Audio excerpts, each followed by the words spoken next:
By launching 22 new policies that will drive sustained growth and prosperity.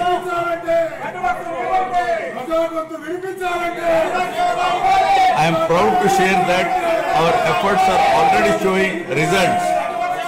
We are attracting global giants like Google, ArcelorMittal Steel Company, Tata Power, Grenco Group, BPCL, TCL and అధ్యక్ష PD act కి సంబంధించిన bill అధ్యక్ష సుమారుగా 1986 ఈ చట్టాన్ని సవరించుటకు ఈ రోజు ఈ బిల్ ఇక్కడికి రావటం అనేది అసెంబ్లీలో ఆమోదం పొంది ఈ రోజు మండలి ఆమోదానికి ఈ బిల్ ఇక్కడికి రావటం అనేది చాలా సంతోషంగా ఉంది అధ్యక్ష.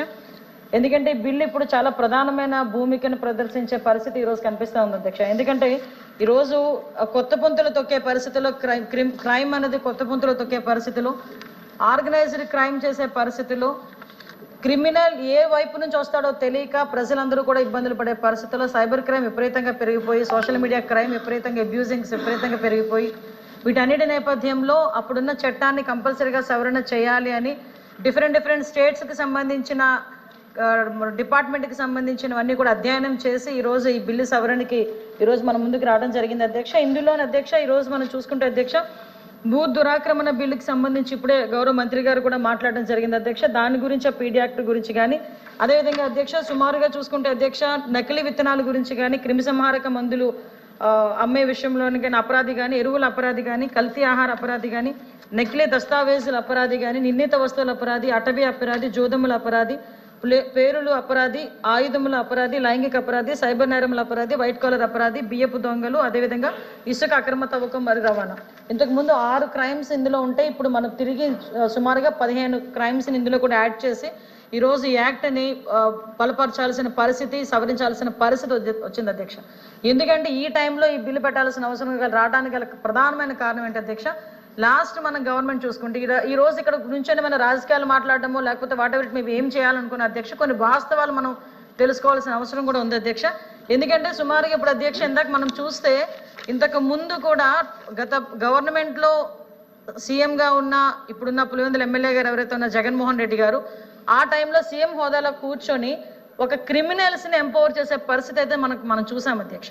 ఎందుకు ఈ మాట చెప్తున్నానంటే అధ్యక్ష ఈ రోజు క్రిమినల్స్ని ఎంత మేరకు ఎంపవర్ చేశారంటే ఒక సోషల్ మీడియా వేదికగా కావచ్చు ఆఖరికి ఎవరైనా ప్రభుత్వానికి వ్యతిరేకంగా ఒక మాట మాట్లాడినా ప్రభుత్వానికి వ్యతిరేకంగా ఒక పోస్ట్ చేసినా ప్రభుత్వానికి వ్యతిరేకంగా ఒక ధర్నా అనుకున్నా ప్రభుత్వానికి వ్యతిరేకంగా ఒక నిరసన అనుకున్నా కూడా భావస్వేచ్ఛ ప్రకటన అనే ఒకే ఒక పదంతో గౌరవ చంద్రబాబు నాయుడు గారు ఇప్పుడు మన ముఖ్యమంత్రి గౌరవ చంద్రబాబు నాయుడు గారి మీద రాళ్ళు విసరటం కానీ గౌరవ చంద్రబాబు నాయుడు గారి ఇంటికి తాడులు కట్టడం కానీ ప్రెస్లోని ఒక సభ్యుడు ఒక తెలుగుదేశం పార్టీ కార్యకర్త ఒక మాట మాట్లాడితే దానికి భావస్వేచ్ఛ ప్రకటన అని చెప్పి సాక్షాత్తు అప్పుడు సీఎంగా ఉన్న జగన్మోహన్ రెడ్డి గారు బయటకు వచ్చి మనోభావాలు దెబ్బతిన్నాయి కాబట్టి పార్టీ ఆఫీస్ మీద దాడి చేశామని చెప్పడం కానీ ఇవన్నీ ఒకసారి డాట్స్ అన్నింటినీ కనెక్ట్ చేసుకుంటే అధ్యక్ష లిటరల్గా సీఎం హోదాలో కూర్చొని ఒక క్రిమినల్స్ని ఎంపవర్ చేసే పరిస్థితి వచ్చింది అధ్యక్ష. ఎందుకు ఈ మాట చెప్తున్నానంటే దాని గణాంకాలు కూడా చెప్తున్నాయి అధ్యక్ష.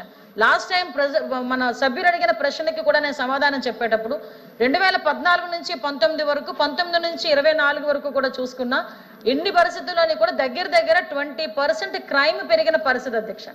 ఎంత మేరకు పెరిగిందంటే దాడులు చేయటం కానీ అబ్యూజెస్ కానీ రేపులు కానీ హత్యలు కానీ నడి రోడ్డు మీద మాస్క్ అడిగిన పాపానికి డాక్టర్ సుధాకర్ అనే వ్యక్తిని కొట్టి ఆ రోజు అతని చావుకు కారణమైనప్పుడే అప్పుడున్న ముఖ్యమంత్రి మాట్లాడుంటే ఇన్ని క్రిమినల్ జరిగేవి కాదు అధ్యక్ష.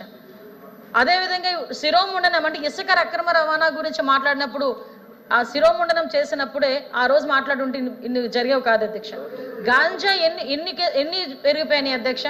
గాంజాయి విషయంకి వచ్చేసరికి అధ్యక్ష గాంజాయి నిర్మూలించే పరిస్థితులు ఎందుకంటే మీకు చెప్పాలి అధ్యక్ష ఇలాంటి విషయాలన్నీ గాంజాయి విపరీతంగా పెరిగిపోతుంది. గాంజాయి మత్తులోని అనేక రకాలైన క్రైములు చేస్తున్నారు, హత్యలు చేస్తున్నారు, అత్యాచారాలు చేస్తున్నారు అనుకునేటప్పుడు మొదట్లో మేము మాట్లాడేటప్పుడు కూడా తమరు కూడా చైర్ నుంచి కూడా అడిగారు అధ్యక్ష, గాంజాయి నిర్మూలించే పరిస్థితి మీరు ఇమ్మీడియట్ గా తీసుకోండి అమ్మా అని చెప్పి. అంటే అప్పుడు గాంజాయి అంత పెరిగిపోతున్న అధ్యక్ష, ఒక సీఎం స్థాయిలో కూర్చొని ఒక్కరోజు కూడా గాంజాయి నిర్మూలనకి రివ్యూ పెట్టిన పరిస్థితి కూడా మనకు కనిపించింది అధ్యక్ష.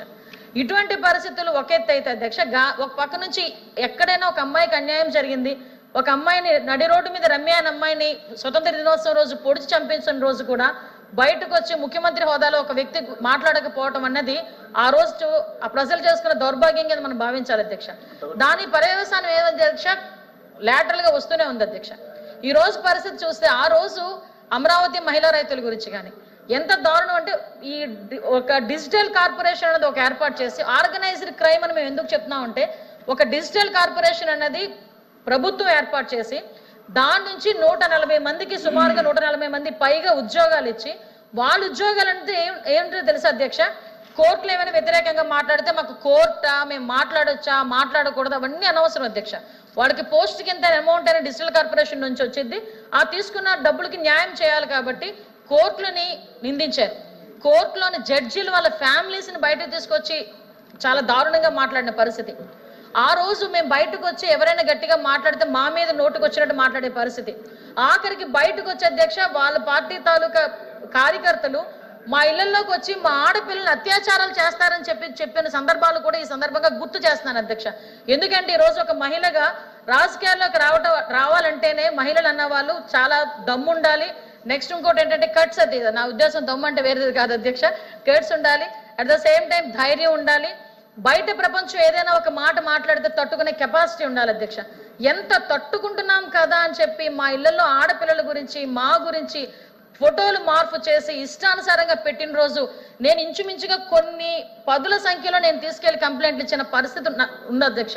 వాళ్ళ మీద కేసులు కట్టారో లేదో నాకు తెలియదు కానీ మా మీద అయితే 10ల సంఖ్యలో కేసులు ఉన్న సంగతి మాకు తెలుసు అధ్యక్ష. ఇక్కడున్న ప్రతి సభ్యుల మీద కూడా కేసులు ఉన్నాయి, ఇక్కడున్న ప్రతి సభ్యుల మీద కూడా అబ్యూజింగ్ చేసే పరిస్థితులు కనిపించినాయి. ఇటువంటి సిచ్యువేషన్ నేపథ్యంలో ఈ రోజు అధికారంలోకి వచ్చిన తర్వాత గౌరవ చంద్రబాబు నాయుడు గారు అధికారంలోకి వచ్చారు. ఒక విధ్వంస పరిపాలన నుంచి విముక్తి కలగాలి అని ఒకే ఒక ఉద్దేశంతో గౌరవ చంద్రబాబు నాయుడు గారిని అదేవిధంగా కూటమి ప్రభుత్వాన్ని ఈరోజు రాష్ట్ర ప్రజలు ఎన్నుకొని దగ్గర 164 సీట్లు ఇచ్చారంటేనే ఆ గవర్నమెంట్ తో ప్రజలు ఎంత విసిగిపోయారో మనందరం కూడా అర్థం చేసుకోవచ్చు అధ్యక్ష. వచ్చిన తర్వాత నుంచి చాలా మంది ఏంటంటే, నేను ఎందుకు ఈ మాట పర్టికులర్ గా నేను అక్కడ కూడా చెప్పాను అధ్యక్ష, ఎందుకంటే ఆర్గనైజ్డ్ క్రైమ్ అని కానీ క్రైమ్ పెరిగిందని చెప్పడానికి నిన్న కూడా అసెంబ్లీలో ఒక పదం ఉపయోగించాను అధ్యక్ష. మన క్రిమినల్ సైకాలజీ ప్రకారం మనకి బ్రోకెన్ విండో సిండ్రోమ్ అని చెప్పేసి ఉంటుంది అధ్యక్ష. ఎక్కడైనా ఒక అద్దం పగిలిందనుకోండి, అది ఇమీడియట్ గా మనం రిపేర్ చేయకపోతే అద్దం పగిలింది కదా అని ఇంకొంచెం పగలగొట్టడానికి ఇంకొకరు ట్రై చేస్తారు. ఎవరు ఏమి చేయట్లేదు కదా అని ఓవరాల్ గా అది పగలగొట్టేసే పరిస్థితి వరకు లాస్ట్ వరకు కూడా ముందుకెళ్ళిపోతారు అధ్యక్ష.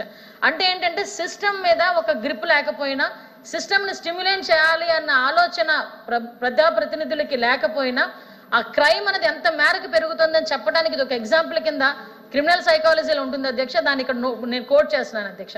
అటువంటి పరిస్థితుల నుంచి ఈ రోజు పరిస్థితులు ఎంతవరకు పీక్స్కి వెళ్ళిపోయినాయంటే అధ్యక్ష, అతని మీద వ్యతిరేకంగా వాళ్ళ తల్లి గాని చెల్లి గాని మాట్లాడినా కూడా అలాంటి వాళ్ళ మీద, వాళ్ళ తల్లి మీద కానీ చెల్లి మీద కానీ పోస్టులు పెట్టేటప్పుడు కూడా నోరు మెదపకుండా ఉండే పరిస్థితి వచ్చేసింది అధ్యక్ష. ఈ రోజు పరిస్థితి ఏమైంది అధ్యక్ష, ఆ పరిస్థితి నుంచి ఈ రోజు మేమందరం కూడా బయటకు రావాలి. ఎందుకంటే ఆ రోజు 5 సంవత్సరాలు మేము న్యాయం గురించి పోరాటం చేసినప్పుడు మా ఇళ్ళకి వచ్చి హౌస్ అరెస్టులు చేశారు. ఆయన బయటకు వచ్చేటప్పుడు ప్రజలు ఎవరు అడగకుండా ఉండాలని పరదాలు కట్టారు. ఆయనకి సెక్యూరిటీ ప్రాబ్లం వస్తే ఆయన పచ్చని చెట్లను కట్ చేశారు. ఆఖరికి అతను మీటింగుల్లో కూర్చుంటే పెన్ను పెట్టుకునేవ్వలేదు అధ్యక్ష, బ్లాక్ చున్నీలు వేసుకునేవ్వలేదు అధ్యక్ష, బ్లాక్ చున్నీ కూడా తీసేసి అక్కడ పెట్టి వెళ్ళమనే పరిస్థితులు ఆడవాళ్ళు ఎదుర్కొన్నారు అధ్యక్ష. నేను ఇక్కడ కోట్ చేయాలి, ఎందుకంటే ఇలాంటి సిచ్యువేషన్స్ లో క్రైమ్ ఎంతలా పెరిగింది. ఒక క్రిమినల్ మెంటాలిటీ ఉన్న వ్యక్తి సీఎం కుర్చీలో కూర్చుంటే ఏ రకంగా రాష్ట్రం బస్టు పెట్టిపోయిందని చెప్పడానికి ఒక ఎగ్జాంపుల్ కింద చెప్పాను అధ్యక్ష. దీన్ని క్యారీ ఫార్వర్డ్ చేసుకొని ఈ రోజు మనం వచ్చిన తర్వాత డే ఫస్ట్ నుంచి కూడా అధ్యక్ష, ఇందాక గౌరవ మంత్రి గారు మన బీసీ వెల్ఫేర్ మినిస్టర్ గారు గంజాయి మహిళలు ఏదో సంథింగ్ ఒక టాపిక్ వచ్చినప్పుడు అధ్యక్ష చాలా మంది అబ్జెక్షన్ చేశారు. కానీ ఈ రోజు నేను చెప్తున్నాను అధ్యక్ష, యువగలం పాదయాత్రలో గౌరవ మంత్రి గారు మా లోకేష్ గారు యువగలం పాదయాత్ర చేస్తా ఉంటే చంద్రగిరి కాన్స్టిట్యున్సీ దగ్గరకు వచ్చి ఒక ఇద్దరు తల్లి కూతుర్లు ఇద్దరు కూడా స్కార్ఫులు కట్టుకొని వచ్చారు అధ్యక్ష. ఎందుకమ్మా ఏంటంటే ఏడుస్తున్నారు. ఏంటో కనుక్కోండి, ఏమైనా ఇబ్బంది ఏమో అని కనుక్కొని అడిగితే అధ్యక్ష, తల్లి వాళ్ళ కూతురు గురించి 10వ తరగతి చదువుతున్న కూతురు గురించి కంప్లైంట్ ఇవ్వడానికి, కంప్లైంట్ కాదండి, నా కూతుర్ని రక్షించండి, ఏదో ఒక డీ అడిక్షన్ సెంటర్లో జాయిన్ చేయండి,